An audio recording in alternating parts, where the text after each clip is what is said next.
Good evening, everybody. Thank you all for joining us. My name is Scott Sinclair. I'm the Senior Manager of Programs here at Cancer and Careers, and I want to welcome all of you to this evening's webinar or this afternoon's webinar, depending on where you're dialing in from.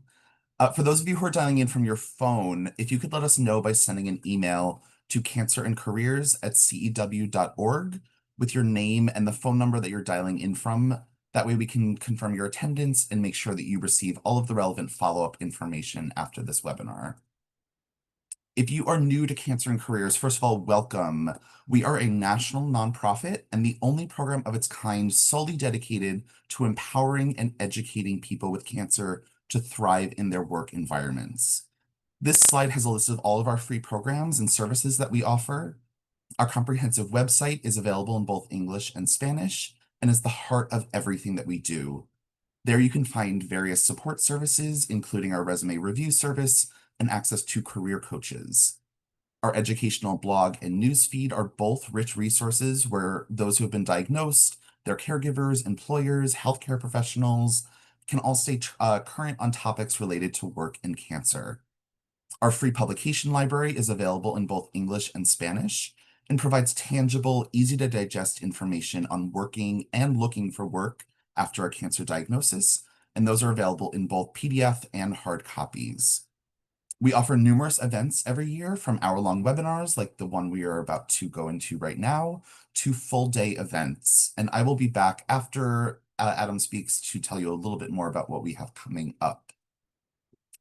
Now, for those of you who are seeking continuing education credits, this slide lists all of the organizations who have accredited today's webinar, as well as the required steps for getting a certificate. This information is also available on our website, and a link to the evaluation and the post-test will be shared at the conclusion of the webinar. So please take time to complete them if you can. If you're unable to complete those today, that is totally fine. You will receive an email tomorrow, no later than 5 p.m. Eastern, with links and all of the relevant follow-up information. And for those of you who are not requesting continuing education credits, we actually really need to hear from you as well. So please consider taking time to fill out the evaluation. You do not need to complete the post-test, though, if you're not requesting CEs. These evaluations really help us know what's working and what's not working in our programs so that we can serve you the best. And it also helps us show the value of our programs to our funders so they will continue to invest in us and in our programs. Also, for those of you who are planning to request continuing education credits, our accrediting bodies require us to share this slide and let you know that there are no conflicts of interest to report. Now, as you might know, Zoom has a lot of great features which you can use to interact with the event, with us, and with other attendees. You'll see a Q&A box in your features panel, either at the top or the bottom of your screen. If you have any questions today, please drop your questions in the Q&A box. We will do our best to answer all of them after Adam's presentation. And we know the importance of privacy, so there is an option to submit your questions anonymously. If we don't have time to get to your question today, please shoot us an email at cancerandcareers@cew.org, and we will make sure that we get an answer to you ASAP. You'll also see a chat box in your features panel. Feel free to use this box to communicate with our speaker, with the staff on our end, and as well as other attendees. However, it's important to note that the chat box is not private and it will show your first and last name. So that's something to be mindful of when and if you decide to engage in those chats. Also, please try not to put your questions in the chat and put them in the Q&A box. That way we don't miss them at the end. Also, please note that this presentation is copyrighted. Therefore, the use of AI assistants or transcribing or recording devices of any kind is not allowed. I know we're doing a session on AI, but just please bear with us. Those found to be using AI or other recording transcription softwares during CAC programming will be removed from the event and will be permitted to return without the AI or recording software. Also, please note that real-time captioning is available for today's event for those who need it. A caption recording of this webinar will be archived on our website also following the session sometime next week. To request any additional reasonable accommodations, please send an email to cancerandcareers@cew.org at least 24 hours before the next session. Now, thanks in part to Genentech and P&G Beauty, Cancer and Careers is proud to offer our 11th year of the Balancing Work and Cancer webinar series, which was created to provide anybody whose life has been touched with cancer with concise, targeted information about work-related issues that arise after a diagnosis. Additionally, we would like to recognize Cancer and Careers' year-round sponsors who support all of our core programs and allow us to continue providing all of our resources and services free of charge. Now, to help set the stage for today's discussion, I want to briefly take a step back and look at the bigger picture of what people often experience looking for work after a cancer diagnosis. Now, there are many challenges and unknowns with any job search, which bring around a range of emotions. There can be days where you get a bunch of calls for interviews where you feel really great, and those could also be followed closely by days where it feels like a nonstop cycle of challenges. Sometimes feel like, and it can feel like that cycle is repeating upon itself over and over again. And it's not uncommon to feel overwhelmed or even burned out by the process. So it's important to look for opportunities to take action that can help you feel more in control of your experience, despite those inevitable ups and downs, and push past those feelings of any stuckness or frustration with the process. Now, one very effective tool that can help you do just that and more is with generative AI. Now, whether you've used it or not before, it's likely that you've heard about artificial intelligence and the emerging role that it is playing in life, whether it's self-driving cars, customer service, translation services, and it can all be really helpful during a job hunt as a sort of coach or a thought partner. But since it's a relatively new thing, many people are unsure of how exactly to use it effectively and strategically. So one objective today is to empower you to start to use generative AI to help you in your own job search. And we've brought an incredible presenter to help us do that.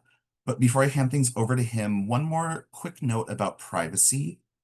At CAC, we've often noted over the years that people in the cancer community tend to hold themselves to a higher standard than others who are looking for work.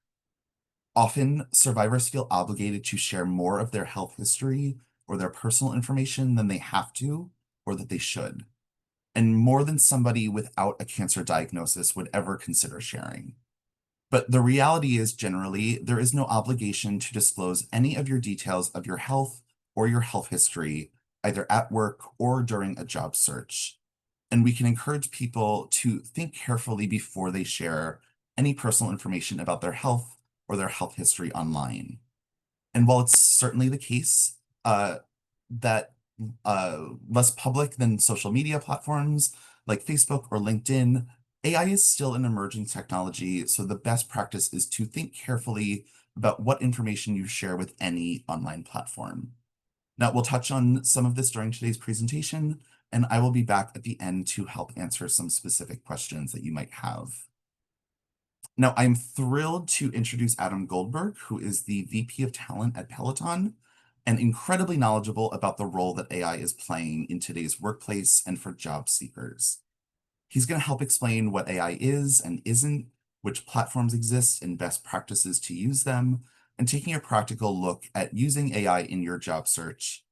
And we'll also demonstrate how to use it as a tool for improving your resume, assisting in interview preparation, and identifying opportunities and next steps in career changes after a diagnosis. Excuse me.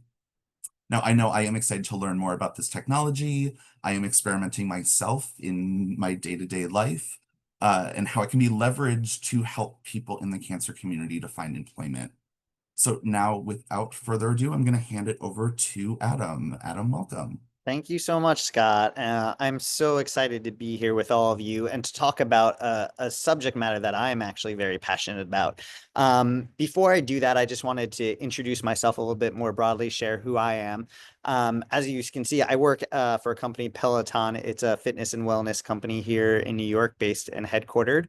I've been in HR for over 20 years now, and I've kind of seen the entire landscape of the HR industry. I grew up as an HR business partner, and then moved into talent management. And currently, I even have responsibility over talent acquisition, or as some people would refer to it as the recruitment team here at Peloton.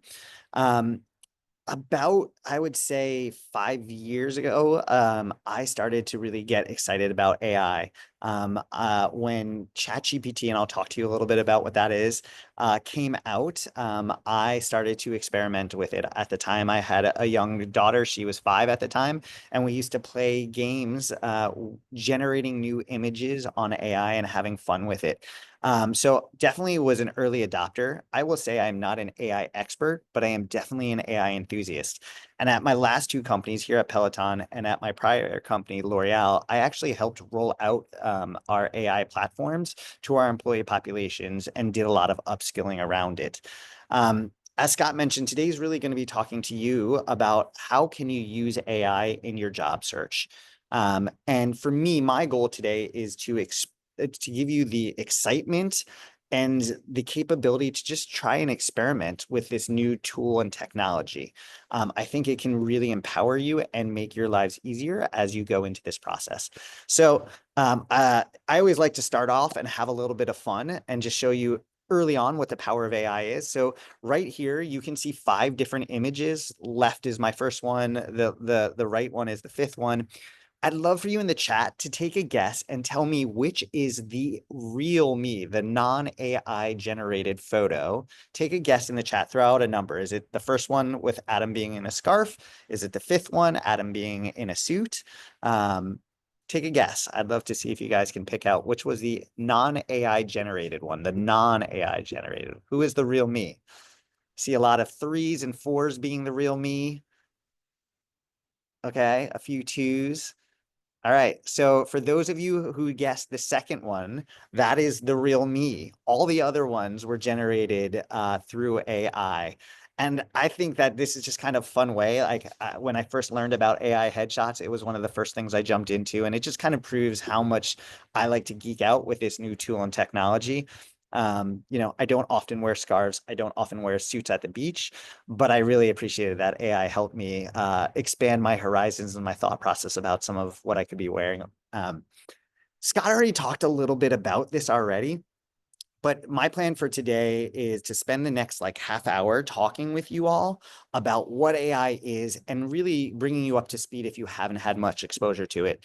Then we'll talk about how you can leverage it when looking for work after a cancer diagnosis. I will demonstrate how to use AI. I'm only going to show one platform today, but I will talk about some other ones that you can leverage or experiment with. I will talk to you about how to make the most out of when you're using AI. It's through a technique called prompting. And it's basically how you talk with the AI platform. And then I'll try to save some time for questions and answers today. So hopefully that excites you and you feel like it's a good use of your time. So let's jump into what is AI and talk to you a little bit more about that. So before we do that, I have a poll. Chris over at Cancer and Careers just launched it for you. There's 3 different things here. Have you ever used artificial intelligence before? Yes, no, or maybe you're just not sure. I'll give you like 15, 20 seconds to answer. So, and then I will ask our Cancer and Career teams to share people's exposure. Okay. Maybe we close out and are you able to share? There we go. So this is great. 66% of the population have used artificial intelligence before. So I think that's a great starting point. I think for the 26% that haven't, or the 8%, we'll spend some time getting you up to speed right now. Um, you know, the first thing that I'll say is many of you have used AI, whether you know it or not. So AI dates back to the 1950s. I don't know if anyone has watched, there's a movie about it, The Imitation Game. It was a 2014 movie with Benedict Cumberbatch, I think was his name. But it just talks about the invent of AI really started all the way back then. And since then, it has been integrated into our lives. Most of us don't ever think about it though. So when you're using Gmail or AOL Mail or whatever you're using, anything that's categorizing your email as spam, that's AI on the back end doing it. If any of you use Spotify or some of these other music platforms, when it makes a recommendation for you, that's AI in the back end that has been understanding and helping you get these personalized recommendations. If you have like a Nest camera or a Ring camera at home, and when it's detecting someone at the door, that's AI, right? There's so much that we don't even realize that we touch, whether it's Google or Amazon or Siri or Ring or Nest or Alexa. These are all using AI in the back end. So whether you knew it or not, AI has been very present in your lives. Um, as we kind of go on, though, there's a new part of AI that has kind of launched that's more accessible to people, which is generative AI. So I'd be curious to hear from you. How many of you have used generative AI? And if you're not sure of what that is, I'll tell you in just a second. But let's just take another few seconds so I get an understanding of that. Do you think you use generative AI?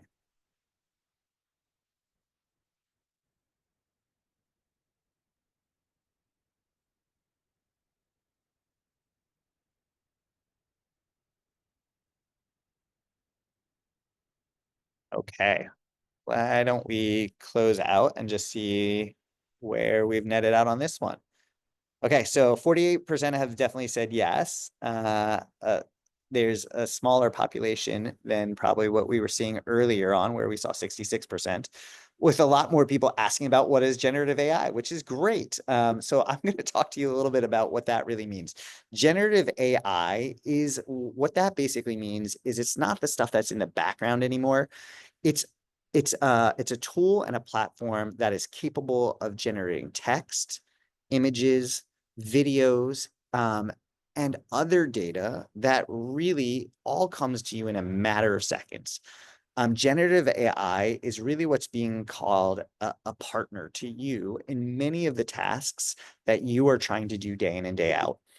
So, some of the most popular generative AI platforms are the two on the left are really where we're going to spend most of our time today, talking about LLMs, large language models. But these are kind of what some people might want to refer to them as like chatbots. They're who you can go out there, plug in a question, ask it for assistance, and it comes back to you with a response very quickly. We're going to spend a lot of our time talking about that. And today I'm going to talk to you mostly about Microsoft's product, and I'll tell you a little bit about why. But ChatGPT and Copilot are very intertwined, and I'll share more about that. The two on the right are image generation tools. So DALL-E 2 is actually owned by ChatGPT as well. Midjourney is another company, but these are image-based tools that are out there. And these are literally just four in a huge ecosystem. The AI landscape is evolving so quickly. There are tons of other platforms out there. Many of you may have used things like Perplexity is another fast growing one, or Anthropic, or Claude, or Google Gemini. Basically, all the major players are developing LLMs or these generative AI platforms. And the reason why it's getting so much traction is because people are seeing the power of it. And I love to see how fast AI has grown, right? So if you look in Netflix, when it launched in 1999, it took them 3.5 years to get to 1 million users. Some of the other really popular ones, Twitter, it took them 2 years. And you can see the growth has changed. Spotify back in 2008 took 5 months. My favorite though is ChatGPT to hit 1 million users took 5 days, 5 days. And their progress has just completely it's been an exponential growth curve. Um, and what you see is that, this all started in 2022, November 30th of 2022 is when ChatGPT opened up. They have like an $86 billion valuation right now, and they're just booming. Their revenues are equated, they say, to the gross domestic product of Germany right now, which is just completely mind-blowing for me. And what you see is that things continue to progress in the AI landscape where it gets smarter and smarter. So now's the time to use it when it's still in that maturity curve of it's still starting, you'll be still at the forefront of getting exposure to what it looks like. So just to give you an idea, ChatGPT launched their model, their version 3.5 in November 30th, 2022. By March 14th of 2023, they launched their next version. And the way they launched the next version is by feeding the data and lots of information into it. They fed in 1 trillion parameters, is what it's called, into the tool to help it train itself and become smarter. 3.5, where it had 1 trillion for 4.0, 3.5 was only trained on 175 billion different parameters. So they trained it so much more, and it's gotten so much smarter from 3.5 to 4. So in the chat, let me ask you a question. Do you think, and you can just say yes or no, do you think that the Chat GPT 4.0 can pass the verbal GRE exam? So your high school equivalency, can it pass? So yes or no? Looks like you guys are all saying yes. Well, the answer is yes, 100%. So you can see how much smarter it got. With ChatGPT 3.5, it had a passing rate of 63%, passing a high school equivalency. ChatGPT 4, 99% passing rate. Okay, I'm going to ask you the next one. The math SAT.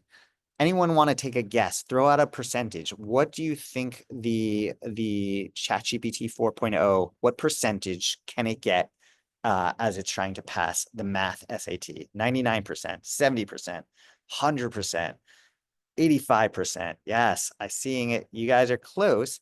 It can now actually pass it at the 89th percentile. The 89th percentile.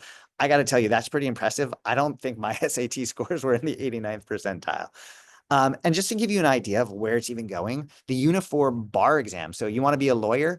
ChatGPT 3.5 was at the 10th percentile. Now it's at the 90th.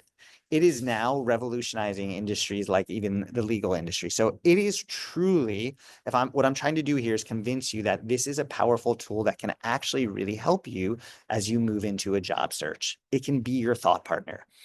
And what you can see is that AI is slow. It has now overcome this barrier where before, whether it was understanding handwriting or understanding speech or image recognition or understanding language, for the longest time, it wasn't getting more proficient than humans. Now it is. And that is like a key unlock on why you should start using it, because it will make you that much more powerful and actually save you tons of time, stress, and energy. And I think that's really important to us all. A lot of people, when they see this bar chart and this graph, they actually get scared. They're like, is AI going to take over my job? They go to this like mindset. I don't know if you ever watched Terminator. It's going to take over the world. Here's what I'll say. And I educate my teams at the companies I work at. And I tell them that AI is not going to take anybody's job, but someone who uses AI will take your job.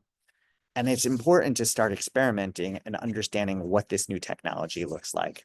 So hopefully I've encouraged you and excited you. If that hasn't happened, I'm just going to share. This is a fun piece of research that was pulled of how people are using AI right now. So a lot of people are using it to troubleshoot, like I need to fix like I don't have all my instructions on my IKEA. How to build this piece of furniture. Let me go figure that out. Or I don't know how to fix this on my phone. I need to figure that out. 23% of people are using AI for that.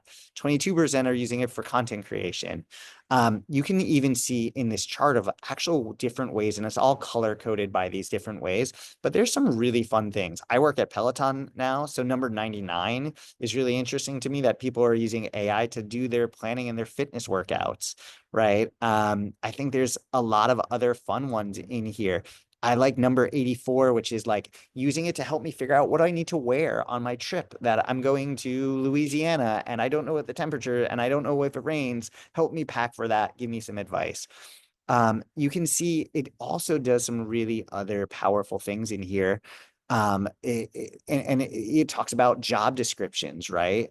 So number 13, writing, editing CVs and resumes, completely streamlining that process where so much time we sometimes got worried about it. Today, we'll also talk about number 35, preparing for interviews, right? So there's a lot of use cases for using AI. I'm going to talk to you about how to log into AI now. And I know some of you on your computer, if you want, you can do some of this in real time and try doing it. But I'm going to talk to you about Microsoft Bing. So that's www.bing.com. And I'm going to talk to you about why I started to use Copilot. I use Copilot because it is free. There's no paid subscription, and it is running the testing version of ChatGPT 4. Um, it also tends to be an easier user face. It feels kind of more friendly than some of the other ones out there.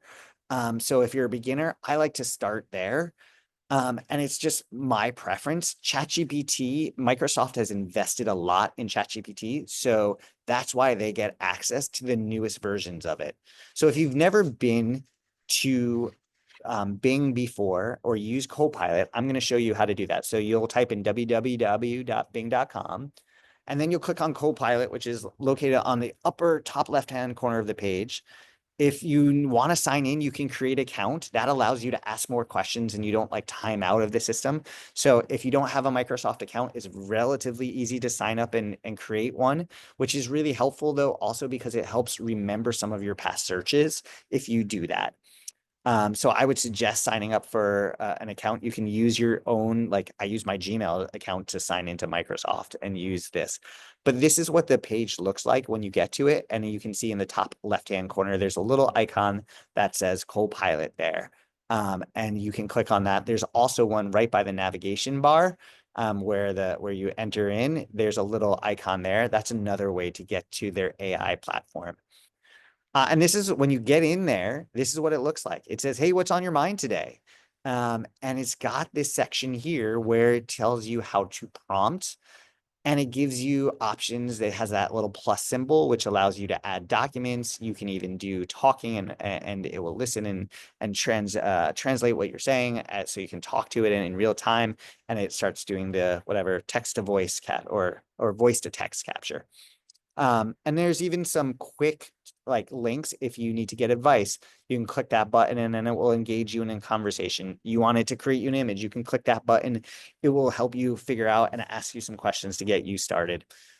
But I'm going to talk to you now about what's in this middle box. This is called prompting. Prompting is something that you really want to start. It's a new skill that I'm actually teaching a lot of my employees to do. So what is prompting? Prompting is how humans can talk to and get the most out of AI.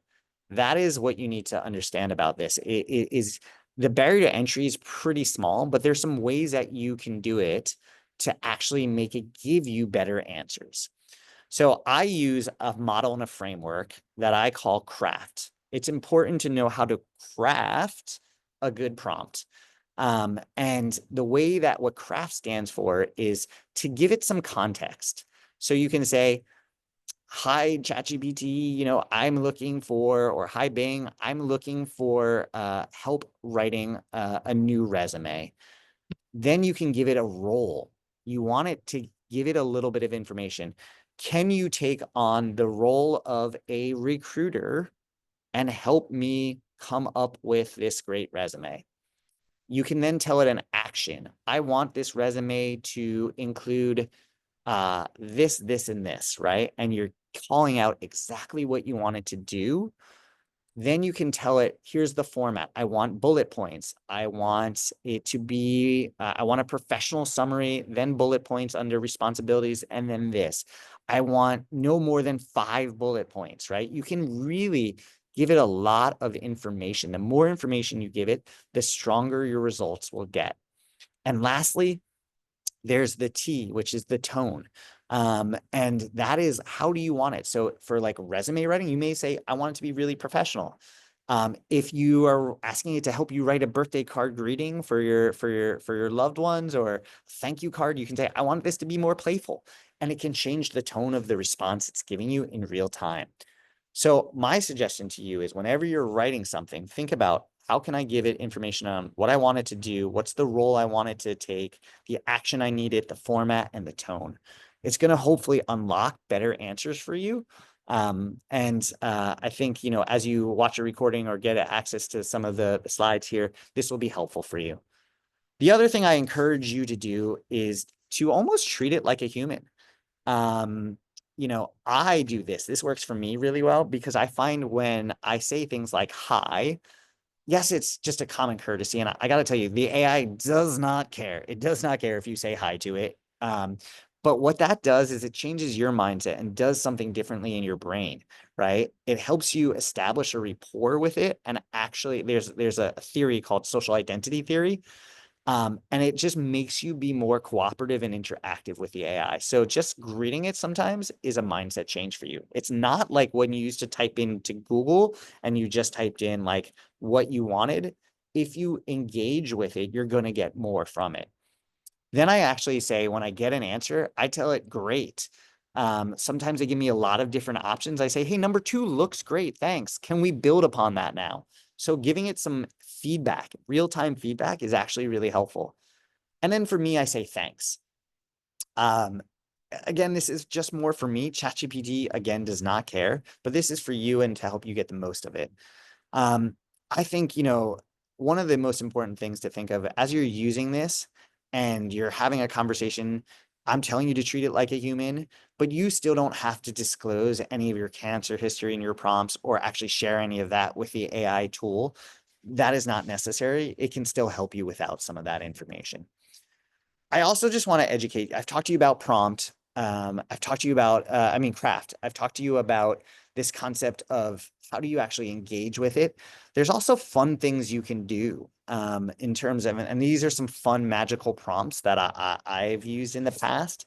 The first one is like you push back on it and you actually ask it to give you better answers after the first time it comes back to you. So for me, it's like, hey, I want you to be Einstein and come back with me with even better answer because that wasn't good enough. It will come back to you and it can be really helpful. Another one is you can actually ask it to role play with you. You can say, hey, I want you to harness Brene Brown. I don't know if anyone knows who she is. She's an amazing, she has a Netflix special. She's an author, but she talks about the power of vulnerability. You can tell her like write in Brene Brown's voice, write in Jeff Bezos's voice, write in Einstein's voice.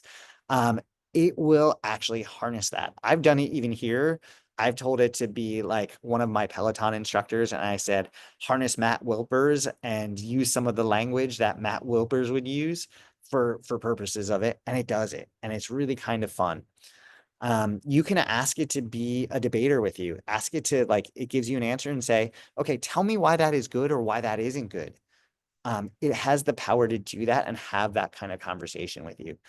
I like to use the time travel magical prompt is what I call it. And you say, okay, travel into the future. Tell me why this is not a great idea or what's going to go wrong with this in the future. Um, so if you're looking for a new job and you're like, is this the right job for me 10 years from now? You can say, tell me why this might not be a great job for me 10 years from now. And it will actually have that like response and interaction with you. Another thing you can do is have it write a short writing sample, feed it a writing sample, and then tell it to write in your own voice. So this is actually something that's really powerful and can actually really help streamline ChatGPT or its capability to give you great answers.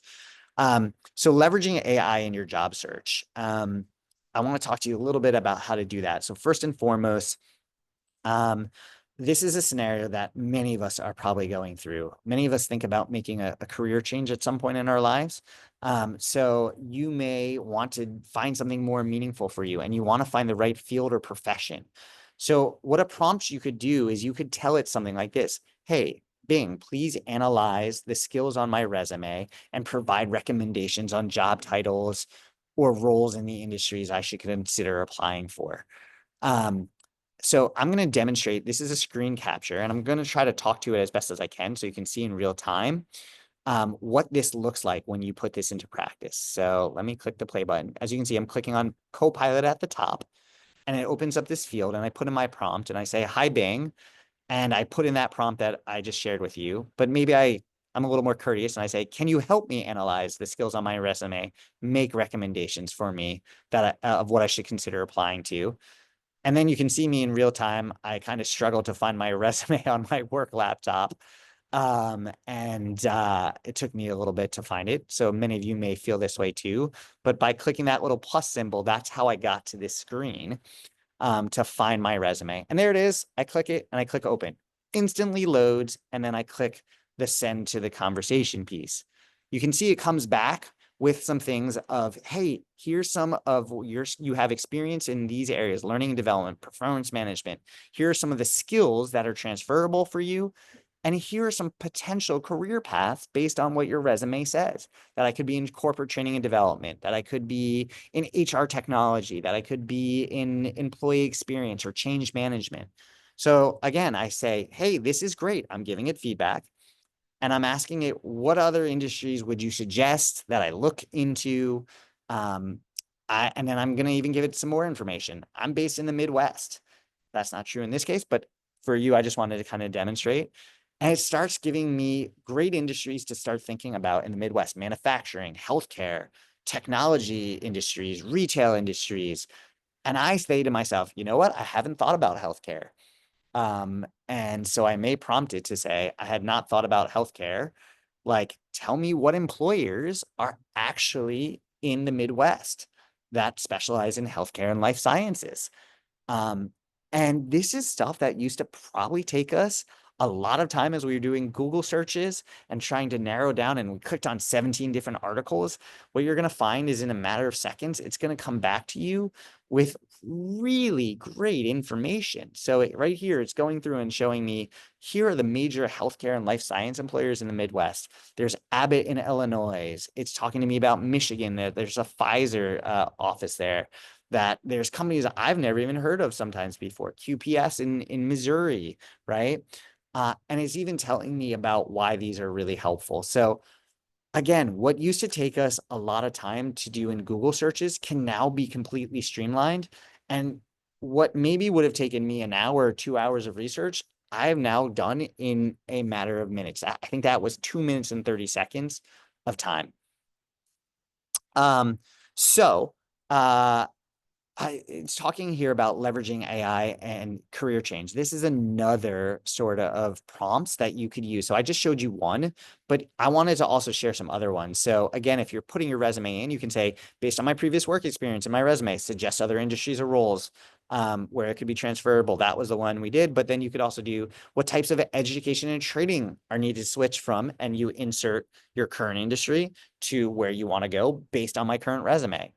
Maybe you don't even have your resume built out yet, and you want to just say, based on my previous job searches, and you share all the job titles that you applied for, suggest additional positions that I should be looking into and job titles. And it will come back with some really great information. Here's a second scenario: resume building. I've already started to talk about this, but maybe you haven't updated your resume in years and you need help making it better. Here's some ways that I normally would say that could be really helpful. I will copy and paste the job description, or I'll download the job description, and I'll use this first prompt. Suggest keywords and skills I should add to into a resume to increase my chances of getting noticed for recruiters. So it's not writing your resume for you here, but it's actually giving you ideas on how to make it better if you have a starting point. If you have that, even that starting point, even just bullet points or free flow text, you could say, analyze my resume or analyze what I've written so far and provide feedback on how I can improve it to better fit this job description, and insert the title. So that's another way that you can kind of start to use it as you're developing your own resume. Another one is work history gaps. Many of us have had this experience where you're concerned that you may have a gap in your employment history. Maybe it was due to some sort of treatment that you were receiving, and you needed advice about how to have that conversation or what to write in a cover letter or resume. And maybe that's something you can do. So in this case, I might prompt it to say, generate a professional summary for my resume that highlights my skills and achievements and briefly explain the reason for my employment gap. But I'm not going to talk about cancer here. I'm going to say I took time off for medical reasons. I don't need to tell AI that what the medical reasons were, but I don't want to share that with my future employer. It will generate a lot of great responses for you. Or you can say, create a cover letter that I'm applying for, and help me talk about my employment gap and show why I'm still a good fit for this role. It will come back with some really great responses for you. And then leveraging AI interviews. So this is another big thing that most people don't think. They find their ideal job and, they don't have enough people that can help them or don't have the time to help them prepare. So what I love to do is tell AI to help it and say, simulate an interview for a role with me and provide feedback on my responses. So I'm going to show you this one in real time just to give you an idea of like the power of how amazing this tool can be. So this time I'm clicking on the different Copilot button. I did it right next to the navigation bar. And again, I'm saying hi and making a conversation with it. I say, I have an interview and I picked a role that hopefully all of you are familiar with, a Starbucks barista. I have an interview for a Starbucks barista role this week and I'm nervous. Again, I'm talking to it like a human. And I want you to help me prepare. And it does that really quickly. It says, sure. I'm going to pause it really quickly so you can see, but it says, here are some skills that they may look for: customer service, your ability to multitask, your enthusiasm for the brand. And then it gives me some questions. It tells me that they may ask, why do I want to work for Starbucks? And it gives me advice even on how to answer that. So it's like, hey, show your enthusiasm for the company's culture or values. How do you handle a difficult customer? They're like, hey, demonstrate patience and problem solving. So this is really great that it's giving me some of this information, but what it hasn't done is really give me the information and help me actually do the mock interview. So now I'm asking it to actually help me because it didn't get that from my first prompt. I didn't write it well enough. So I say, help me with a mock interview. Ask me a question, wait for my response, and then be your best interviewer, or I change it to recruiter, right? So I'm giving it the role I want it to play. And then I'm giving it a lot about format. Then I'm saying, tell me how to rephrase the question in order to get hired better, right? Then ask me my next question. So I'm really telling it how I want it to work with me during this mock interview. Um, and I tell it even like how many questions. I want it to be 3 to 4 different questions to start. So it asked me my first question: why do you want to work at Starbucks? And maybe I'm a little cheeky and I write, I love the coffee. Yeah. And I also love when my order name is always spelled wrong. If you've ever been to Starbucks, that could happen to you. Um, and then I tell them that I also love the benefits package. I've heard great things about Starbucks and their benefits. And I also just love the smell of coffee.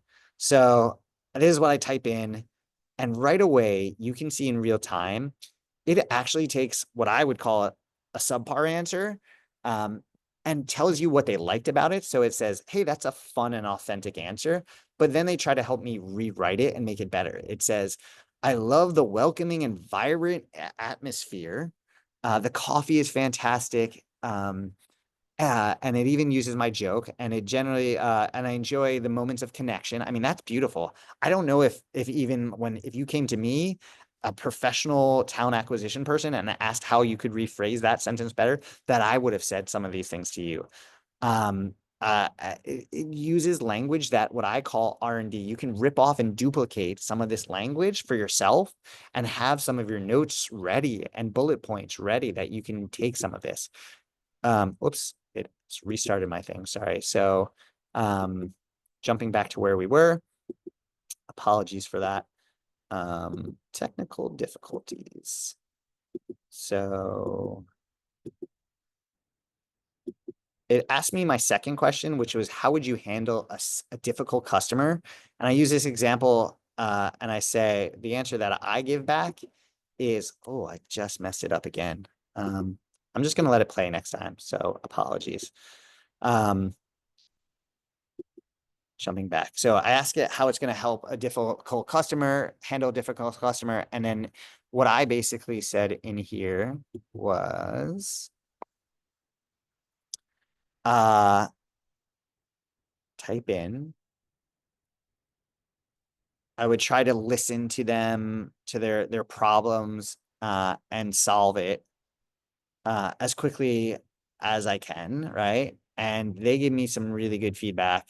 I would start by listening to the customer's concerns, showing empathy, ensuring that I heard them. Then I would assess. I would offer a solution that aligns with their Starbucks customer first approach. Like, this is just great. Then it asked me my third question. Tell me about a time when you worked in a fast-paced environment. And I'm using my example of when I worked in a bakery and I had to handle 15 to 20 customers in line. And I asked everyone who wanted a cannoli. And then I just got everyone to raise their hand if they wanted cannoli, and I just got all the cannoli orders out of the door because that was our most popular item. So I tell ChatGPT, I tell Bing this, and this is what it comes back with, right? It tells you how to rephrase that. And it makes it all just go so much more smoothly. Even like, how do you ensure accuracy when taking orders? I say I always write them down and then repeat them back. And again, it gives me feedback on why that's great. You had attention to detail. You did some great active listening. You have a commitment to accuracy, right? And then it tells me things about how I would rephrase it. Like, I write down the orders, I repeat them back to customers. So it used my stuff, but then took it to the next level. Additionally, I stay engaged by actively listening, double checking any modifications, and keeping efficient workflow. Like, this is all stuff that can be really quite fun and exciting for you to leverage. So additional prompts, if you're doing based on my resume and the job description, what are some important points I should bring up? You can ask it even like questions like what sort of, here's the job description, here's the company website. Please tell me some good questions I might be able to ask my interviewers. So this is some of the stuff that the power, and these were just 4 use cases of how you can use it in your day to day. So I'm going to close out a little bit just with some best practices. I need you to know that AI is a thought partner, but more importantly, it's a starting point. You should use it to research, to explore, to draft, to edit, to ideate, to brainstorm. But please know that it is not perfect. There is things that it does, and it makes things up, and it doesn't always give you an accurate representation of what thing. This is what we call hallucinations. So it sometimes makes things up. It is so important. I work at Peloton again, and they say we have an instructor that says, "I make suggestions, you make decisions." That's the way you should treat it, right? It is giving you ideas, but do not trust and take everything and just cut and paste it. You need to make sure it actually aligns to things that you've done. It aligns to your long-term goals. It aligns to your values. Remember, this is a tool and a thought partner. Craft your own narrative. Again, it will give you some things, but again, it may not be your authentic self, and it probably won't tell the story quite like you can. It's not a replacement for you. It can help you judge your narrative and help you to it. But authenticity is always, as a talent acquisition person, like authenticity is one of the biggest reasons I hire people and seeing them in their real forms. I think it's always important to seek feedback after using AI tools, like still talk to other people, talk to mentors, peers, friends, industry professionals, because they can even spot things that these algorithms miss. And I'd be remiss if I didn't mention that Cancer and Careers has a free resume review service, truly an amazing resource as you're trying to update your resume and after you've, initially passed it through some AI. Um, and most importantly, there's no price that you can put on actually networking, human connection, right?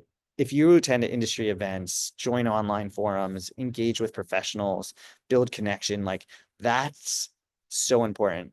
They say sometimes that your weakest connection is the one that actually helps you find your next great opportunity. And it's something that I've always lived by. And I think it's something that you should really try to embrace. So I know we'll probably have some time for questions and answers. I'm going to turn it back over to Scott to close out before we go to Q&A. Is that right, Scott? Thank you, Adam. Yes. The Q&A box is blowing up a bit, so we're Okay. gonna go through some quick housekeeping and then we'll be right back. Here's my contact info. If there's any questions that people have, feel free to reach out to me. Also follow us on social media to see what's happening at Cancer and Careers. And there we go.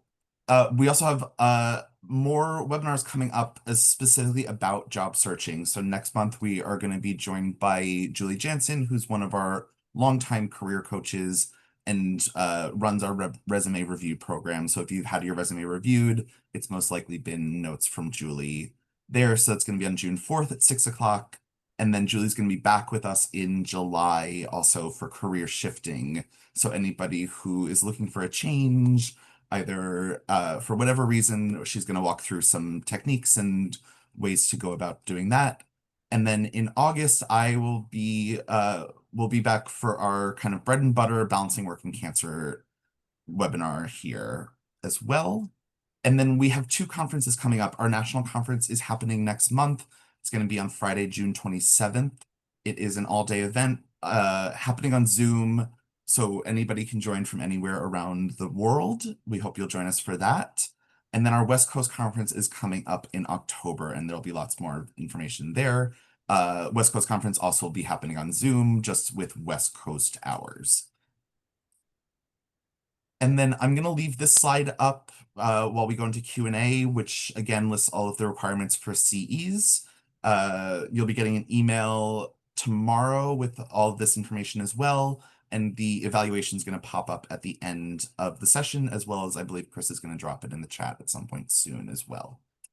But Adam, the first question I have here Yeah. is, I worry about privacy when using AI. What's the best program for privacy? Also, I have ideas or concepts that I want to patent or copyright. Is it risky to enter them into an AI platform because it may become part of its lingo Yeah. and it may share that in response to somebody else? Yeah. I mean, to be honest, like with a lot of these, they do use some of the prompts for training data, and it is possible, like that's oftentimes written in their privacy policies. So, I mean, I'm not fully an expert on to say which is the best tool to use. I mean, I would always be cautious of if there's something that you're looking to copyright, like of using AI in those instances. Um, Honestly, you can ask AI, like what are the best like privacy-based platforms to use, and use it to kind of do some of that discoverability. I personally am sad to say, as a non-AI expert, but a strong enthusiast, I don't know that I have the full answer to that.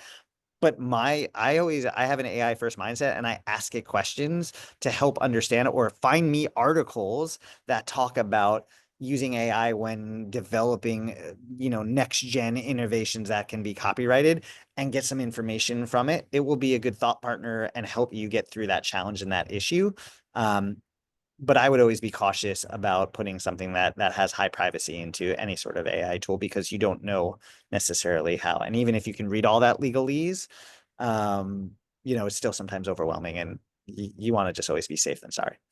Yeah, we always, no matter what the platform is, whether it's an AI model or if it's Facebook or Instagram or whatever you're using, we always recommend just being a little cautious about what you're sharing. Think through what you're sharing before you do so, and, be comfortable with some things being maybe seen more widely than you anticipated, just in general, especially when you're thinking about a diagnosis and private medical information as well. You want to just be a little mindful of that.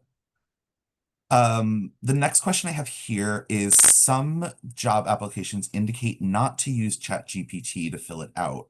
Is there a program that can detect it?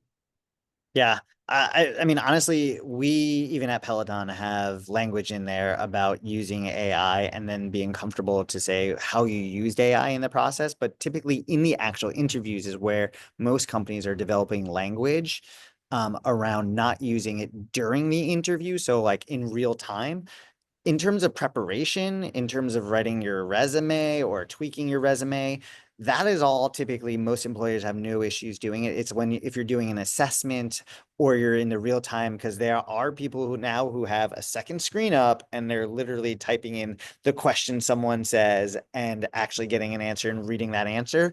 That can get you disqualified from your candidacy. So I always opt in as like, use it as a preparation tool, don't use it during it. And you'll typically find many companies are jumping on this right now and talking about their own policies when it comes to using AI. Um, if they tell you don't do it, I wouldn't do it. That would be my recommendation to you.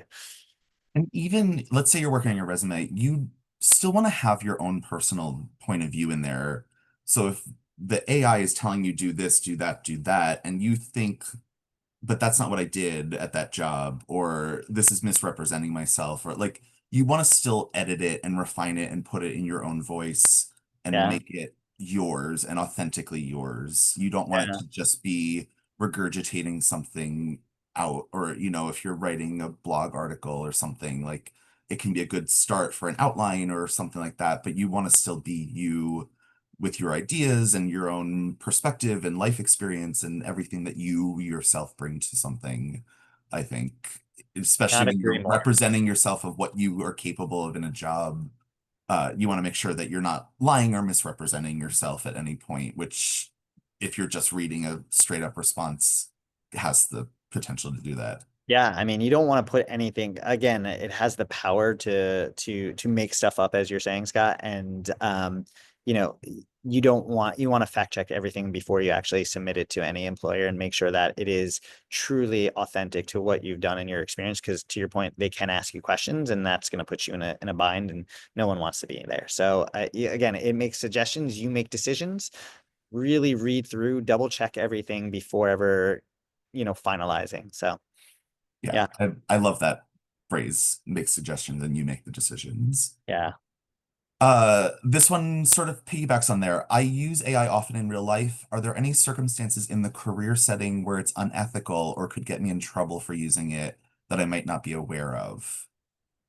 Again, I think if it's going through the policies of companies or in the recruitment process, looking into what some of their policies are, if there's nothing in there, I don't think there's anything wrong with using it. I will tell you personally, as a talent professional, we're talking about skills and skills of the future. And AI literacy is a skill of the future that is now starting to appear in more and more companies of like, do you have exposure to using this?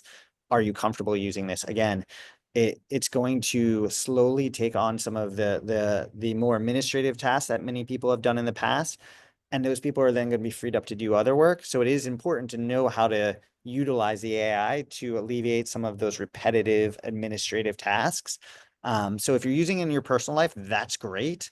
Just check with your company, read your policies. Most companies will have AI. If you're not sure, talk to your leader, your manager about that. Some of them may say, like, we don't want you using it because you may be leaking like proprietary information. Don't plug anything in. At past companies before, we had what we call like a ring fenced AI. So it's protected behind our own firewalls, and they're not using it for any training data.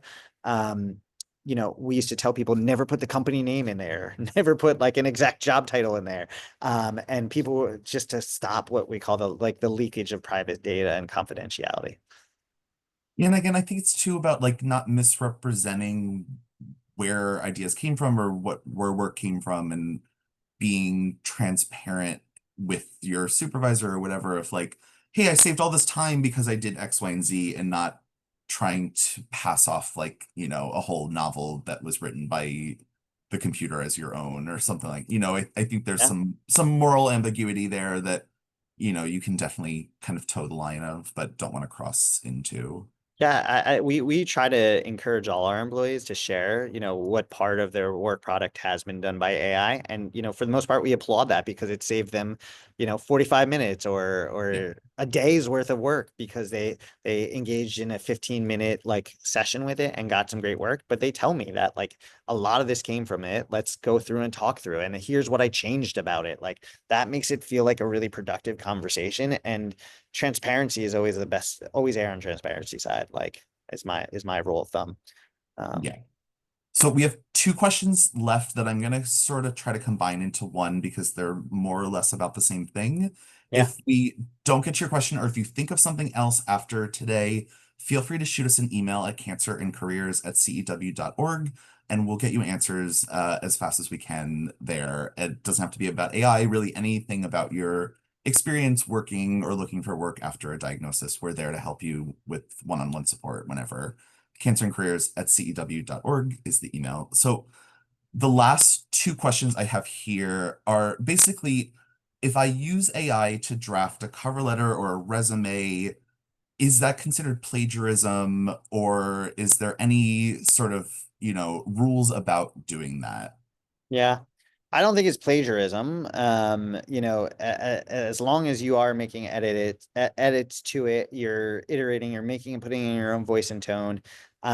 again, it is a partnership. It's not plagiarism because it also is making that up on the spot. It's not that answer that it gives you is not going to give that same answer to Scott, who may ask that same exact prompt. It will give a different response, depending on how you prompted or how you said it. So it truly can't be plagiarizing anything.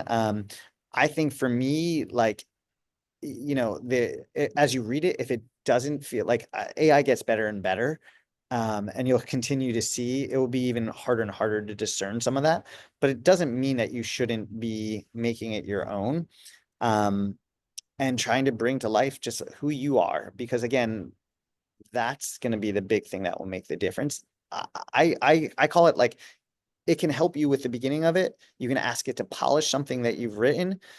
Sometimes you can put in like your own voice in like, here's a few different pieces of things that I've written before. Here's how I write. Help me draft something and then make edits to it. So technically you're plagiarizing yourself because it's using your tone is the way that I would describe it. So like I've sent it like past emails I've written and say, I want to write in this similar tone and voice. This is who I am. Please help me create this. And these are some of the salient points I need to say. And it actually gives it to me in my tone. And it's not perfect. It's not like the clone of me, but it is a strong starting point. So that would be my recommendation. If you're also worried like it doesn't feel like you, consider prompting it with some of your past writing samples elsewhere. So it gets to Yeah. know your voice and tone. Just like we always talk about, if you have a kind of form cover letter that you're using to send out, you want to still make sure to tweak it for each job that you're applying to. You want to make sure the company name is changed. You want to change the details about the job that you're applying for. You want to, you even if you're using something that you've written before and using that as a starting off point for something, uh, you still want to go through every time you send it out and make sure that you're not writing, applying to a job at Peloton and saying, I can't wait to work for, Whole Foods or whatever Yeah. other organization you applied to last week. So Those it's, typically it's get this, you excluded from the job if you miss that attention to detail. And that's such a yeah. good analogy, Scott, of like it is such an important thing to customize your resumes to different jobs and never submit the same exact thing twice. So I think that's a great way to kind of look at it is like just how you used to, that was a best practice before AI existed, should still be a best practice with AI. So And again, another plug for our resume review service, which you is got some shout outs in the chat about how great they are. I know. I am right there with you. Julie is amazing, as you will see if you come and join us next month or in July. Uh, but Adam, thank you so much for being here and for sharing all this. I definitely have been taking notes to incorporate things into my own day-to-day life here I as saw well. something really quickly, Scott, just I wanted to address just Yeah. the high grade thanks and energy usage because there has been a lot of press. And I saw someone in the chat actually shared what Sam Altman came back. This is also, just so you know, with that methodology, like if you saw in the, it's when I've found like when you're just writing hi and submitting it without anything else, it's actually taking up more energy. Like that's why I'm trying to embed some of that into my actual prompts, like hi Bing, and then continuing with my prompt. It's more for me. I'm not just sending like a message to it saying thanks because then it's taking time and thought power to generate a response. So the more you can embed some of that into your discussion, if you have to eliminate something because you are energy conscious and so many of us should be, right? Don't do the thanks, maybe just, skip that last part and just do hi, great, and giving it some feedback. So I really do appreciate that. Someone also shared an article if people are concerned about energy conservation and AI. Absolutely. So yeah, Well, thank you, and thank you all for joining us. We hope we'll see you next month. Have a good night. thank you.